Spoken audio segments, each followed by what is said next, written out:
عسلامة البنات، شنو حوالكم؟ اليوم حبيت نعمل هكا حويجة مع القهوة العشية.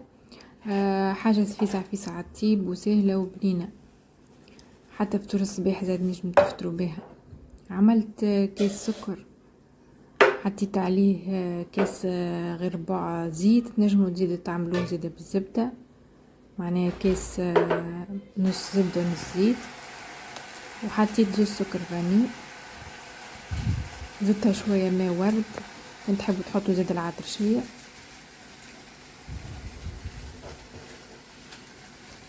وهكيكا باش تنجموا تعملوا بها قهوة، تاكلوا بها قهوة. معناها الحاجة اللي تحبوا، معناها مع التاي زادا يجي مع قهوة الصباح زادا ولا العشية.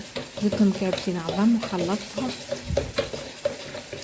معناها ما تخلطوش برشا، دوب الليش هكا باش يجي من بعد ما يجيش مكربل كل واحد.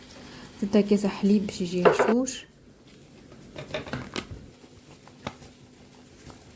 ونقعد نصب في الخميرة حتى في الفارينة حتى يتلم مع بعضه.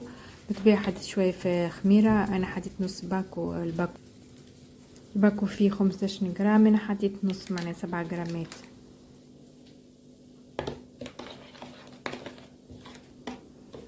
ونقعد نخلطو هكاكا، ساهلة برشا الروسات، معناها فيسع فيسع واحد هكا يبدا مزروب يحب ياكل حاجة مع القهوة.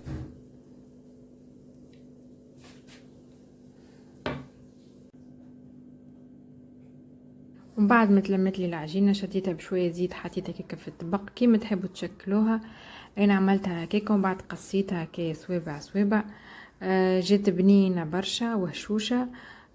تعملوا بها معها قهوه صباح العشيه، حتى ما كيس حليب ولا كيس قهوه بالحليب. وهذه رسالة اليوم، ان شاء الله تكون عجبتكم. سلامه.